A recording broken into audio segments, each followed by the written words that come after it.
Hello. Welcome to the Ancestry Extra webinar, Finding Susan, with me, Linda Yip of Past Presence.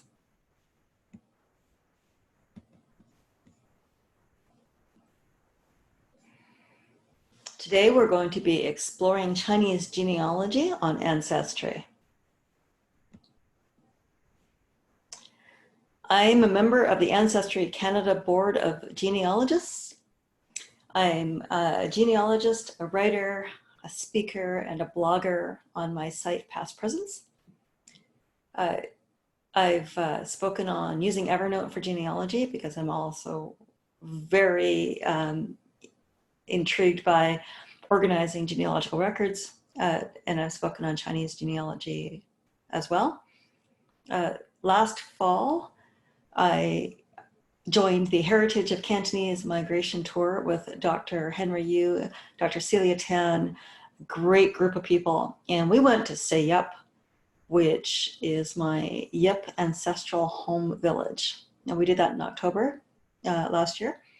And then a few months later, I was privileged to join the group of Chinese ancestry at the Salt Lake Institute of Genealogy with Kelly Summers and her amazing team. So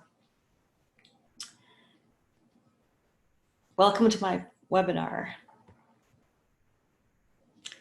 Today, we are talking about my 5 tips for Chinese genealogy.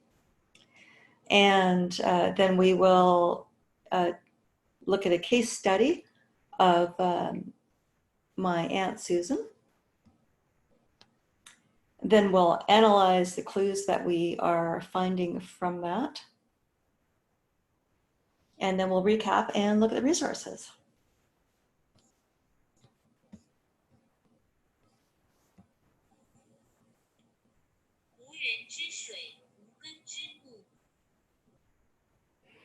So literally, this was a Chinese proverb. I like to start with a quote. And this one seemed particularly apropos. To forget one's ancestors is to be a brook without a source, a tree without a root. So my first tip for Chinese genealogy is to collect all the names. Certainly you want your surnames in English and in Chinese. All the variations, all the spellings. A lot of the older census records for Chinese, the people who were responding to the questions misunderstood because they were asked, by what name are you called? And the answer was, well, I'm called, I think my great-grandfather may have been called Ah Sang. And as a result, there are thousands upon thousands of Chinese men on census records without their formal name, but rather the name by which they were called. So family names, usual names, variations of names, married names, both men and women may have had a formal married name, a natal name, that's a name given at birth, nicknames, aliases, titles. And if you don't have a Chinese name, a name in Chinese, there's a couple ways to get it. One is grave markers, and another is something we're going to be covering today, like a CI9 certificate where you might be able to find a Chinese name. My second tip is getting started in immigration records. Now, to find your ancestors' immigration records, you'll need a port of entry and a year. And one of the places that you can find that information is to find them on the census records. Now, not every Canadian census record has immigration information. In my case, I'm very fortunate because Yip Sang had, I'm able to find 4 census records for him, 1891, 1901, 1911, and 1921. But not all census documents are the same. As you can see here, you'll only find immigration and naturalization information on 1901 and 1911 and 1921. And if you have more than one census record, I recommend that you collect the information from all of them, because the information is not necessarily the same or accurate or right, but at least they point you in the right direction. It really depends on whoever was answering the question. Now, naturalization records for the Chinese, unfortunately, it wasn't often granted to the Chinese. Just a few successful businessmen. Yip Sang was one of them, but immigration is the date that you're looking for. Immigration, and that'll help you narrow down some documents. My third tip is to treat immigration and travel like the same thing, even though we think of them as very different things. Now, the Chinese Immigration Act of 1885 and 1947, you may have heard of that. True, it is the reason why the head taxes existed, but for our purposes, it's where we will be getting the Chinese Immigration 9 certificates. Another thing that's quite important is to know what kind of transport your ancestors used when they left the country. Was it by rail? Was it by ship or car? And a great site to be looking at for the Chinese Immigration Act certificates is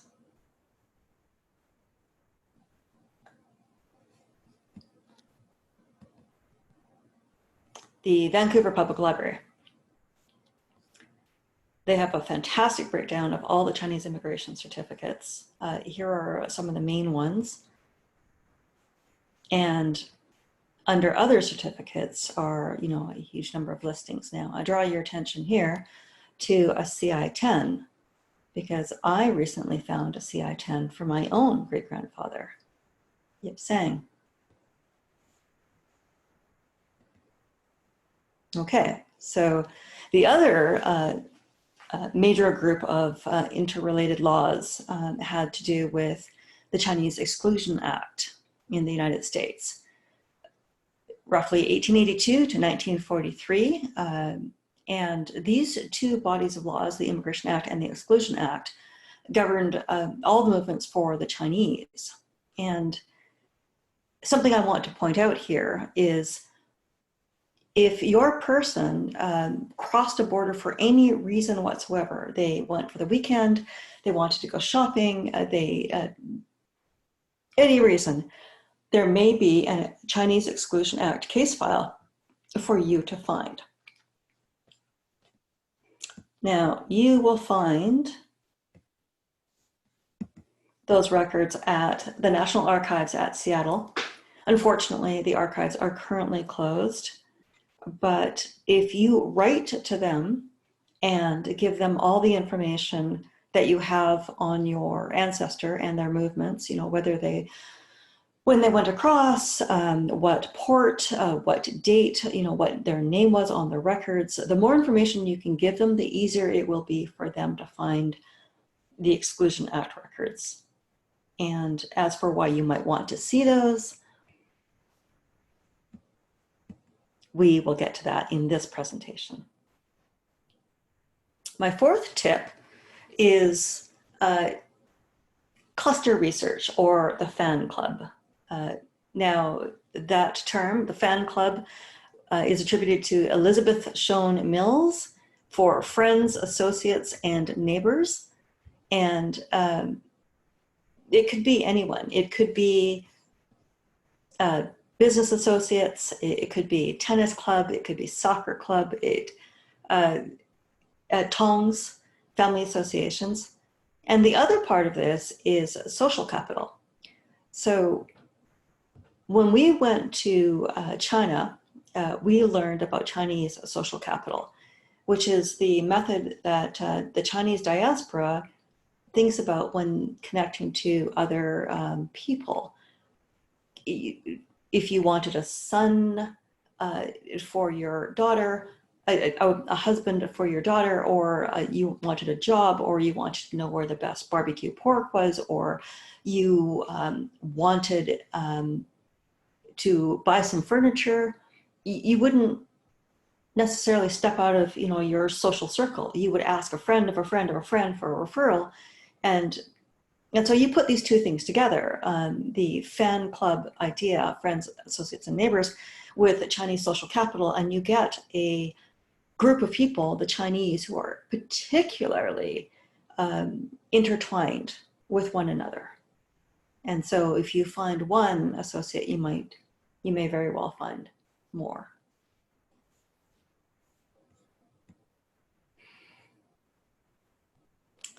My fifth tip is pay attention to important dates in history. I've mentioned already the Exclusion Act and the Chinese Immigration Act. Another one I'd like to point out here is the Electoral Franchise Act, which in Canada disenfranchised the Chinese. That is to say, it took the vote away. The Chinese in Canada had the vote before 1885, and the vote wasn't restored after much work by many people, the topic of which I'm very interested in, but it's too much for this presentation. Was regained. The Chinese regained the vote in 1947 and went to the polls in 1949. So, for example, that means that there won't be any voters lists for Chinese between 1885 and 1949. Another way of looking at important dates in Chinese Canadian history was a tip that I found through reading a blog by Seattle archivist and genealogist Trish Hackett-Nicola. She wrote a blog about the Chinese who attended the Alaska Yukon Pacific Expo, which was a very big deal in 1909. Chinese up and down the western coast from BC, well, obviously Alaska, straight on down through California, came to Seattle to see the Chinese village at the expo. And the reason why I bring this up is because my great-grandfather attended this, and there is a Chinese Exclusion Act case file because he attended an expo. So I'll get back to that again later. Now, who are we talking about today? We're talking about Susan Yip Gim Ling. But before we can talk about Susan, let's talk about her father, Yip Sang. Now, if you've heard of Yip Sang, you've probably heard prominent businessman, 23 kids, 4 wives, and that's true. But what you may not have heard is that he was also a philanthropist. He donated great big gobs of money to St. Joseph's Oriental Hospital in Vancouver, for example, and to found a school, the Taishan #1 school in Toisan, Guangdong in China. And I got to stand at the foot of the plaque honoring my great-grandfather at that school. And it was an incredibly special moment. He was also a political activist. He argued on behalf of the voiceless, the Chinese community, and a member of the Chinese Nationalist League and a few other things. But so he had 19 sons and 4 daughters, and Yip Gim Ling was the youngest of his 4 daughters. As you can see, she was an accomplished woman in her own right. And in this webinar, I'd like to show you some of her movements. So if I weren't related to her, I would have Googled her. And in fact, I did Google her. And this is what came up. Suzanne, Chinese Canadian woman, studied at a Canadian university. And then she went to Columbia University. So that's interesting. I then went to newspapers.com. I have a subscription to Publishers Extra. I gave newspapers.com a trial when they had their free weekend in June, and I was addicted. In 3 days, I got 300 articles about my family. If you have a family who is located in any of the cities that Newspapers has papers for, I strongly recommend that you try it out. So I found this article by searching for, well, actually not her name, but on Wednesday, April 26, 1933, in the Society pages, there's an article, Vancouver-born Chinese woman, educationist, here from Canton. So I read the entire article, and this is what I pulled out of it. Notice I didn't use her name. It's Yip and Vancouver. And some facts, where she went to school, and then some educational history. I took all of these facts and more from the article and I put them in my tree in Ancestry. But for us, I'd like to point out these facts specifically. In April, roughly April 1933, she traveled from China to Canada. In 1919, she traveled from Canada to the United States, and possibly in 1922 would have returned from the United States to Canada. In 1923, she traveled from Canada to China, and in 33, came from China to Canada and then returned 6 months later. So here, so this gives us 3 different sets of dates to look for immigration and travel, and 3 clues. Because remember, thanks to the Chinese Immigration Act and the Chinese Exclusion Act, the Chinese needed documents to leave the country, they needed documents to enter a country, and they needed documents to leave a country and have the right to come back to the country. So there are many documents to find for immigration and travel. So now we're going to search the records in Ancestry. We're going to look at the Canadian passenger lists, the border crossings, and North Dakota and Washington Chinese passenger arrivals and dispositions. Let's have a look at the Canadian passenger list. I like to go directly to the database as opposed to the general search. And let's type in some information.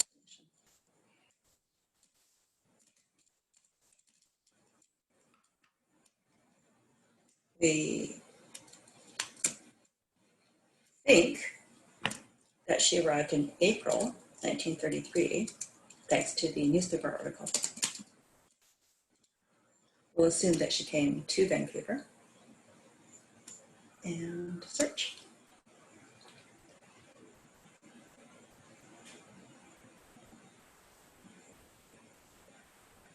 Now notice our top hits show people arriving in April 1933, but both under the same name. We know that Susan's husband's name is Chik Wai Lung, so it is extremely possible that one of these 2 people with the same name arriving on the same day are the person that we're looking for.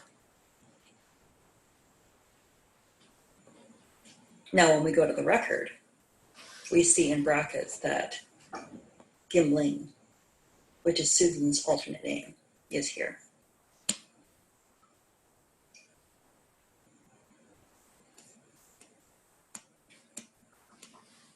And let me show you the record.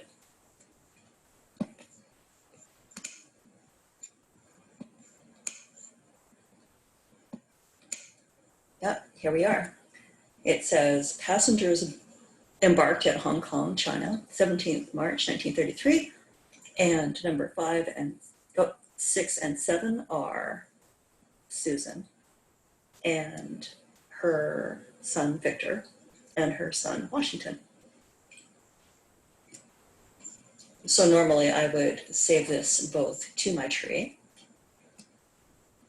and I would also capture the citation information here, and I would save a copy via download to my desktop for my files. I would also take apart all the information and analyze it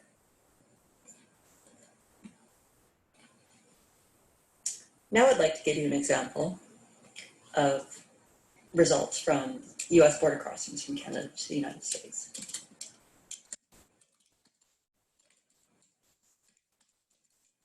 We know from the newspaper article that Susan attended Columbia University.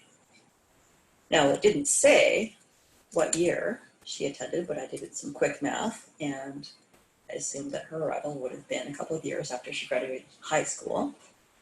In this case, I don't know where she crossed the border, so I will leave that blank.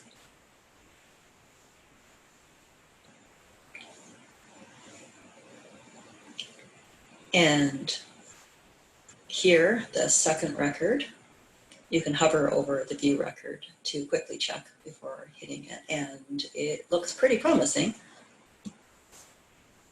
And then to see the record, this is the page that comes up. Notice that the top of the page says, list or manifest of alien passengers applying for admission, and the sentence is cut off. This is a clue that there's another page. To the United States from foreign contiguous territory, such as Canada and Mexico, and also that the page is still cut off. So you can see on the third page, there is some pretty valuable information. In fact, the exact date, September 22nd, 1919. One other thing I like to point out in the file is the cover page. Now, Susan would normally be considered alien in the United States by reason of being Canadian, but also the Chinese were treated separately, as you can see, as this is the Chinese who are arriving over the border from Montreal in September 1919. And I would take all of these pages, all three of the list, plus the cover. And to give you an idea of the result here, here we have her name, her age, her father, his address, and in the second page, that she was attending Columbia University. Now, normally I would thoroughly study every column here, and I would perform this search, checking each one of the years for which I have clues about Susan's movements, 1919, 1923, and 1933.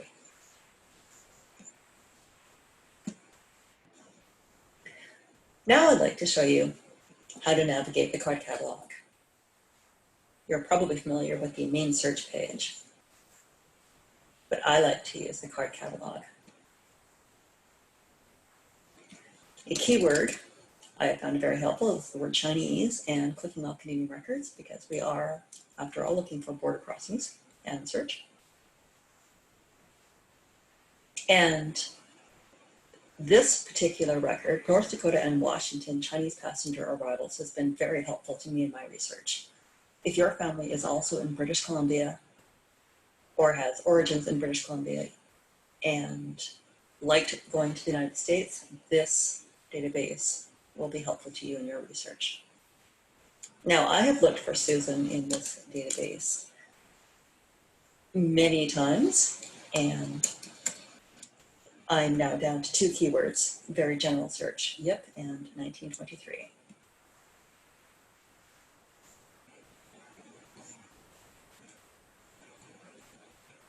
When a search doesn't come up immediately for me, I go through the entire list of results looking for people that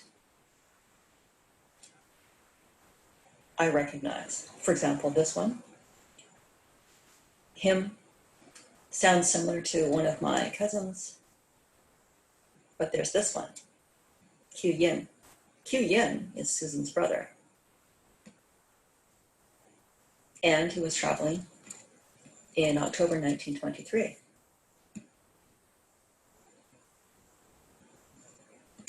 Notice that what we are looking at is immigration records tracking the movements of Chinese only into the United States, in this case, the Port of Seattle, aboard the CPR ship Princess Charlotte.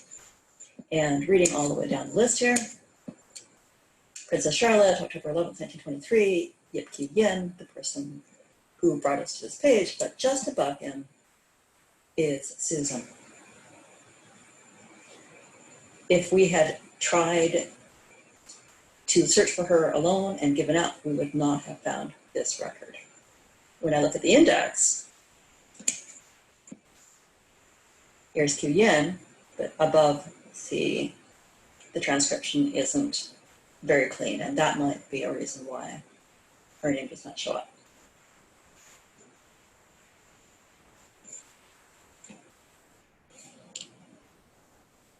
Now that we have travel and immigration documents from Ancestry, I'd like to take you to the next stage, looking for Chinese immigration records at Library and Archives Canada. You've got clues and information now from those records to search the database effectively. This is a great page if you haven't seen it before. It has a wealth of information. I encourage you to read everything here. For our presentation today, though, we are looking at Chinese immigration 9 certificates. There's a description. Now, CI9 certificates are for Chinese who wish to leave Canada and have the right to return to the country. We know already that Susan went to Columbia in 1919.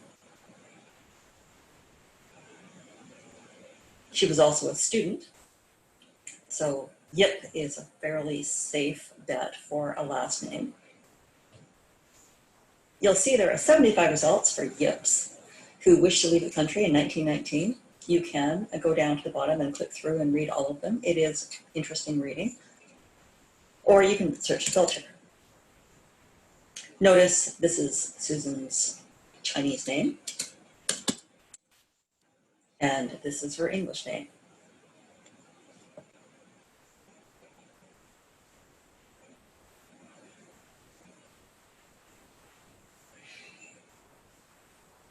Chinese immigration certificates contain information that you will not see in many cases anywhere else. Certainly, as you saw before, the passenger lists and the indexes and the cards, they have information, but they don't have information like a CI certificate. These are very valuable to have, and I do encourage you to take the next step to look for them once you have gathered all the clues from your documents in Ancestry.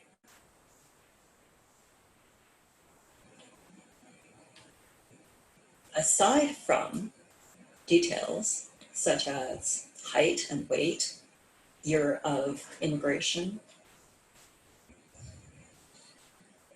CI certificates quite often have the name in Chinese right here. You'll recall in my tip number 1 that I said Chinese names are very important, and sometimes CI9s are where you can find them. And photos.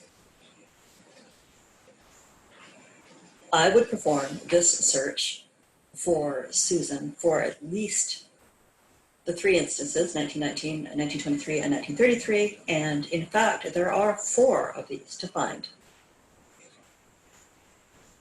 In domestic immigrants to Canada. The name says it all, I think.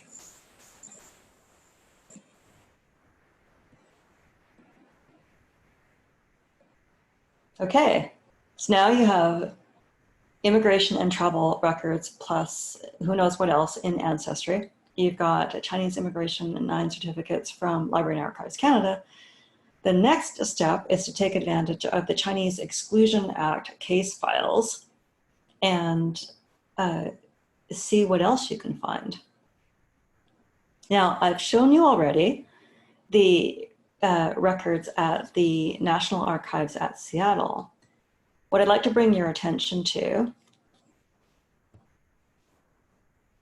is the Chinese Family History Group of Southern California. Now, they have done an enormous amount of work right here, the case file index by birth country from NARA at Seattle. You can download this index on an Excel file, and I have done that. It is amazing. Excel anything is amazing. I love Excel.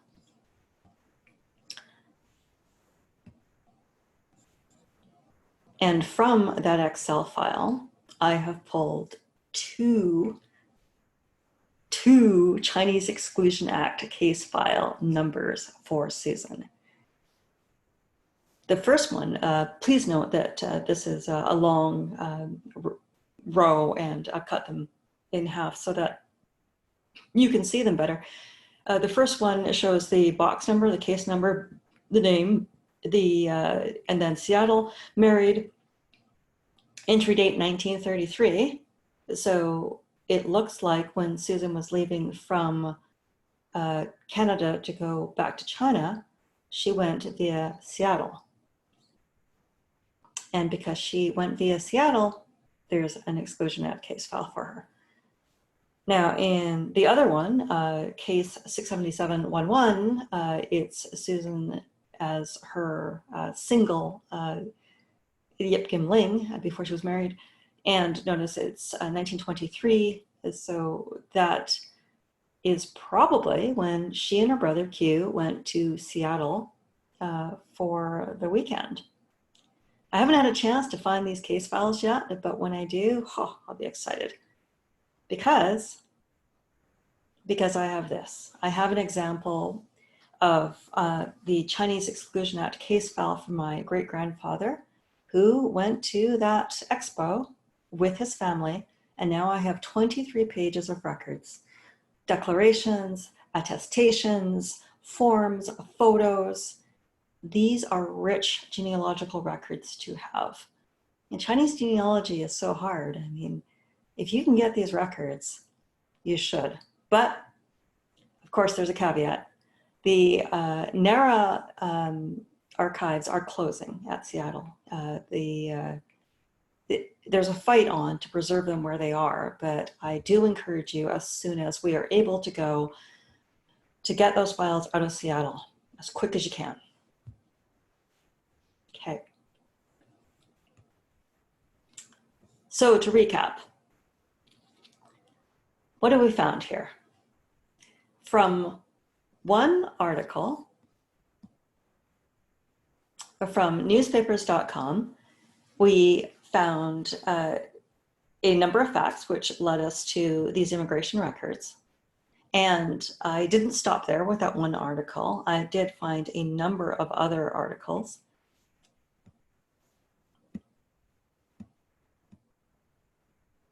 Such as this one, 1917, Vancouver Daily World, and it talks about a picnic on the Chinese Oriental, the new Oriental school, 3 teachers, Susan, M. Chen, and S.S. Chu.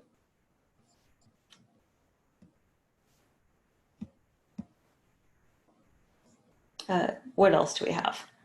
We had that passenger list from 1933, where Susan was arriving with her 2 children. And we've got the border crossing when Susan was going to New York State in 1919 as a student. We've got the 1923 border crossing with her and her brother. We've also got a Washington manifest from that same trip. And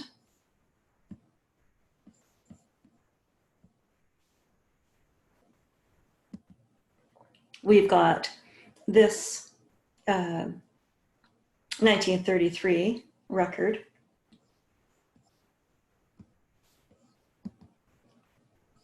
And where are we? We have Chinese immigration records from 1919, which I demonstrated earlier. We also have 2 from 1923.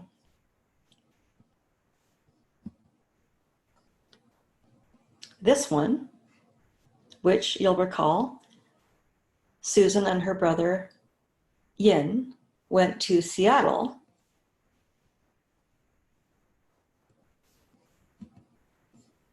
and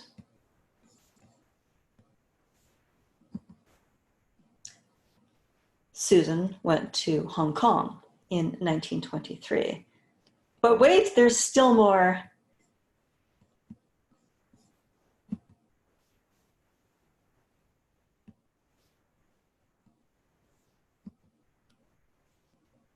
The 1933 Chinese immigration record, where Susan, who is now Madame Leung, is going to China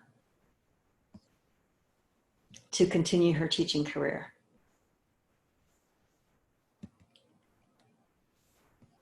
And so we have 15 related documents, thanks to this article, and who knows what we'll find in the Chinese Exclusion Act case files. Now, you'll remember I said in my tip number 4, cluster research, who are Susan's fan club. We know from the newspaper articles that Susan had a couple of university students. We know from the other newspaper article that she had a couple of other teachers. We know that she met Chiang Kai-shek and knew him, and also that she had met Gordon Yuan of the Chinese Nationalist League. So if I wanted to expand my areas of research, I could look for the people that knew Susan and that Susan knew to get a much greater in-depth look at her life. So to review, collect the names, all the names. You'll see from this demonstration that Susan went by May, she went by Ling, there was Gim, there was Chik Wai Lung, there was Madame Lung, oh, and then there was Susan Yip Sang, and that was just in today's webinar. I don't know how many other names. So collect all the names so that you will recognize the person's records when you finally find them. Go to the Canadian censuses to glean immigration clues from census data. Look at trips in and out of the country, especially the United States. Now, I have focused in this webinar on the cross state province traffic between BC and Washington State, but that doesn't mean that Chinese across the country didn't cross the borders at Montreal, at Portal, North Dakota, wherever, at Vermont, border crossings. Border crossings are into a different country. And remember, the Chinese Immigration Act and the Chinese Exclusion Act meant that Chinese were tracked with a great deal of documents leaving the country and entering the country. Also, if you get stuck, you can track everyone, business associates, neighbors, the fan club, and cluster research. Also, you can play what if with major events to guide your research. For example, one of the questions I like to ask my elder relatives is, what was it? Did you vote? Did you vote in 1949? And what was that like for you? Also, we have the example of the AYP with Yip Sang. So for this webinar, my resources are listed right here. I have an Ancestry World edition. I started off with the Canadian edition, and then once I started crossing borders, I just needed to have the World edition. Obviously, I've also got Newspaper Publishers Extra. It's been a huge tool in my toolkit of genealogy for really any kind of research, not just Chinese. Other resources that I've called on in this presentation, Library and Archives Canada, the NARA records, especially the ones at Seattle. Also, there's this article that helps explain a lot about the records of immigration across the US-Canada border right up to 1954, otherwise known as the St. Albans lists. And although I didn't show them in this webinar, the University of British Columbia has a great resource in the Chinese experience, 1850 to 1950.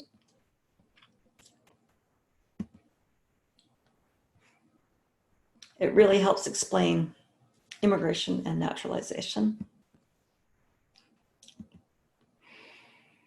Also, my site, Past Presence, I have been collecting information for genealogy for years and years and years. They're here, they're for the US and Canada, everything from names to immigration dates. So after Ancestry, you could check out my site for information. And in particular, I'd like to draw your attention to Exclusion Act case files, where I did a blog post on finding them, where you can find them, how you can find them. And then I did a case study using my cousin's mom, my cousin's aunt. And I looked at her case file. I got it from Seattle just before the archives closed in March. So lucky timing for me. And I learned all about Eileen and her career as an actor with the Chinese Showboat Company. So that was amazing.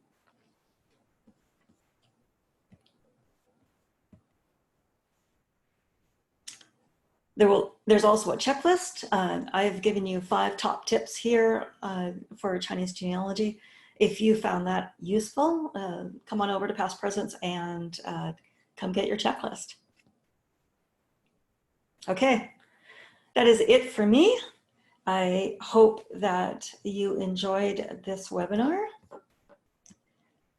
I have such appreciation to everyone to this point. Genealogy is certainly not something that you can do, well, you can do it by yourself. It's not nearly as much fun. I'm a member of several genealogy societies, BC and Saskatchewan. I'm going to join Ontario because there's nothing like getting with your tribe to obsess about genealogy. A shout out to my sister, especially because when I was first learning about Chinese genealogy, it was pretty much self-taught, and my sister was my only audience. So for acres of patience. Also, I've been privileged to receive many collections of family documents and photos.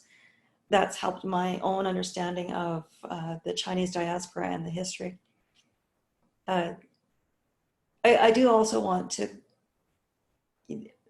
shout out to the men and women of the Chinese community in the 1970s in Vancouver's Chinatown, who revitalized Chinatown. Among them, my uncles, Larry Chu and Garrett Chu, and Carol Wong, and Susanna Sito, and Jim Wong Chu, and that group.